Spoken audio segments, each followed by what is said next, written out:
Dear Excellency Ambassador, Dear Excellency Mr. Tamalakar and Mr. Sadat and all participants, I would like to say thank you again for arranging this session so that we can explain the potential of Ethiopia regarding to the investment side. And I want to appreciate for those who are coordinating this and for those who are participating in this event. So today I will try to explain some of the points regarding to the investment opportunity. We believe that we are in a new horizon of hope. So majorly our investment, one of the world's fastest growing economy with double-digit growth. The investment to GDP ratio has averaged 37.5% over the last 5 years. And there are a fourfold increase in the FDI flows over the last 5 years. Unfortunately, last year was a very successful year. We tried to attract more than $3.9 billion of investment to this country. And even now with those all challenges and with all back and forth of COVID and current situation of Ethiopia, we have been trying to attract more than $1.63 billion of investment in the last 6 months.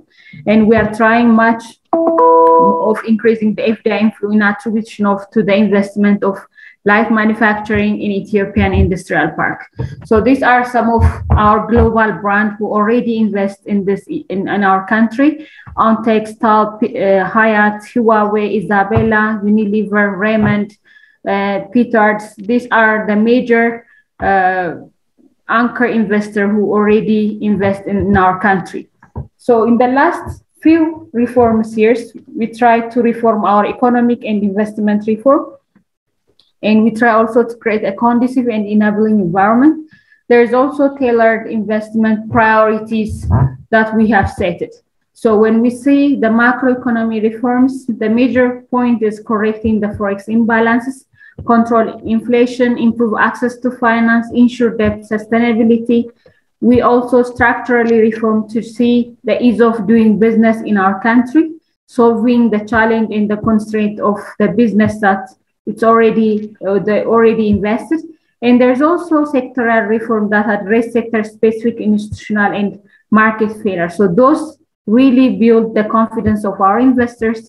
It really balance growth and enhance productivity, matter less or mainly it creates jobs, inclusive growth, poverty reduction, and creating a path to prosperity.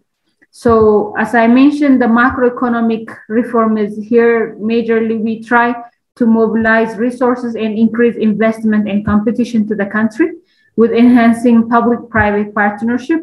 Basically, we want to have more private sector to involve in the investment. And there is also trade and regional integration reforms. As we all know that the FTA is already signed. We are on the way of signing an agreement with WTO. It's under negotiation. So we are thinking to have in a short period of time those agreements. So majorly we try to review our proclamation and regulation. To those perspectives, we try to change and modernize our investment regulatory and administrative works. We try to align the investment legal regime with the recent changes in economic policy priorities. We try to revisit the investment areas open to the private sector. We also consolidate the protected rules on investment, and we have been adopt best practice for efficient investment administration, service provision, and one-stop service. There's also device of a faster and more transparent investors grievance handling mechanism. It's an online service. So in this new investment proclamation regulation, it's just been very efficient, transparent, modern, investor attractive, and we have been paradigmly shift from positive listing to negative listing. So we are now open to any private sector to invest in our country. And we are trying to improve investment attraction and retention through our aftercare strategy that really helps end-to-end of supporting our investors. Majorly, our other regulatory frameworks that relates to the investment is we have revised our commercial code underway to cater of prevailing market realities. This has been renewed after 60 years. So we can see there is a huge reform and framework has been changed in our regulatory frameworks. So the investment areas is majorly reserved for joint investment with government. There's also joint investment with domestic investors, and there's some slightly of areas reserved for domestic investors. The rest are open for new ideas, new technologies, new innovations. And if there is any new perspective of seeing investment, now it's open. So as Ethiopia, we are envisioned to be the top 100 doing business ranking country. We are doing our best, and we believe we have changed a lot, and those lists or ranking has been changed. Unfortunately, the World Bank didn't publish this year and the last year's performance, but according to the performance that we have, hopefully we will be placing on that point. So the key areas or the priority sector that we are focusing now is agriculture is one of the major priority sector, manufacturing, mining, ICT and creative industries, tourism. Those are the major 5 sectors, but the rest also another sectors that we are focusing to have more investment. So majorly, there is a priority sector that has been listed, and we also have a newly opened sectors like transport, cold chain, railway, cable. These are majorly the open up for new investors. Health sector, management, consulting, electronic commerce, wholesale, advertisement, and promotion service are the new opened private sector. So majorly in textile and apparel, we are booming a huge of having a different industrial park through the textile and apparel. There is also potential of leather and leather products, and the rest are pharmaceutical. As we all know that majorly Ethiopia is importing many medicines from different countries. We want to make import substitution by producing in our country. We have specific industrial park who will support the pharma sector that we call it Qilinto Industrial Park. There is also agro-processing, horticulture that we are thinking to focus. The rest are tourism, as we are on land of origin. We are origin of mankind, the one's oldest civilization.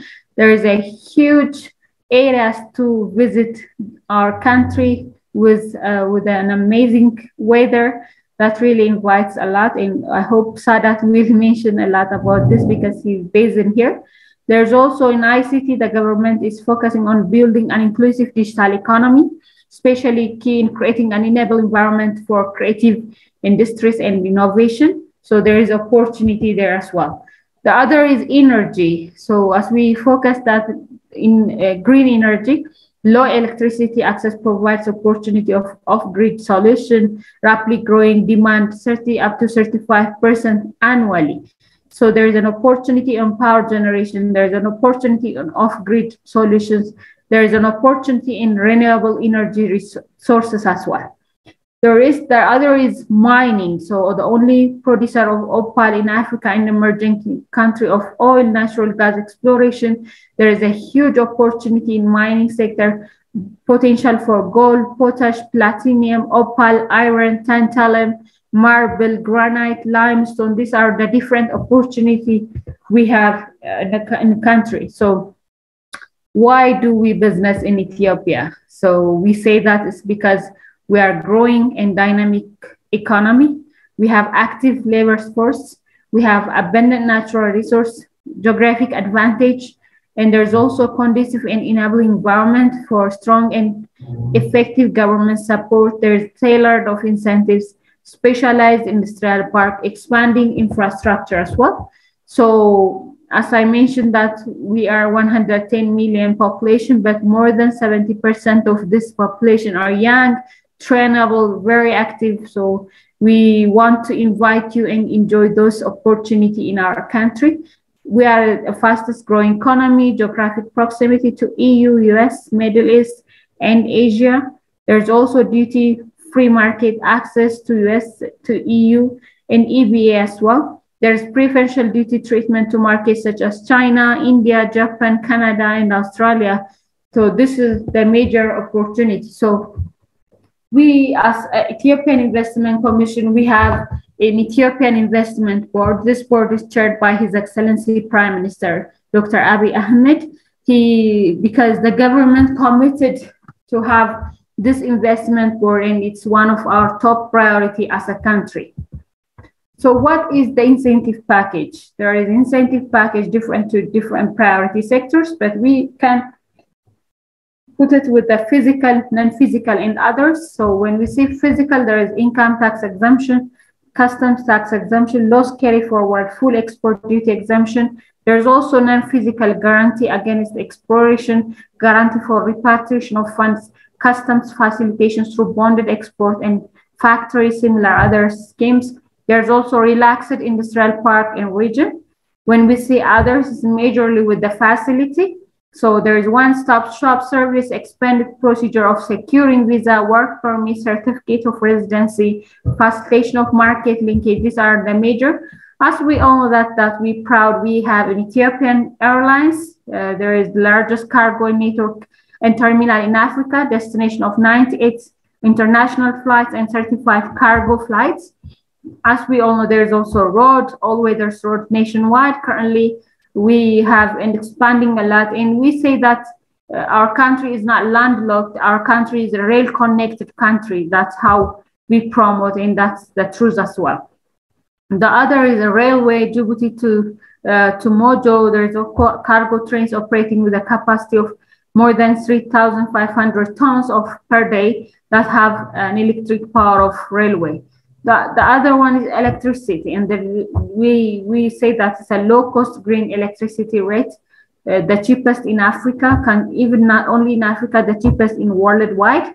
There's also country power generation in hydroelectric power, hydropower, and we're happy that we launched the first Renaissance Dam in last Sunday. They're all going to generate more power towards that as well. That's also one of the biggest opportunity we have. There we have an industrial park which is built by government and the private sector.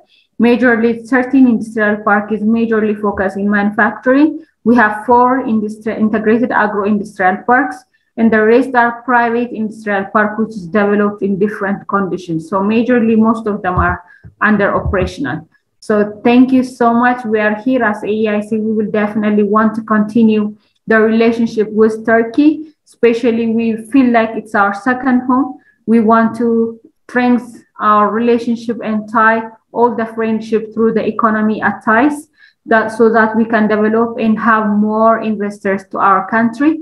And as AEIC, we will dedicate ourselves to support, to maintain our investor who already invested. And we want to make sure that we have more investors who are going to invest to Ethiopia. It's a land of opportunity. As AEIC, we will dedicate ourselves and we will definitely solve the challenge. And we are aiming to have ERA. ERA stands for majorly, we want to retain our investors with the expansion platform, with the reinvestment platform, and with the new attraction platform. So hopefully today's participant will want to say more, but we will definitely share our contact through Mr. Sadat, so that you can ask us any questions, any comments, any concerns. We will be on board and respond those things. And hopefully on next year, when we celebrate the Ethiopian Day, we will celebrate with those who already invest in Ethiopia. Thank you so much.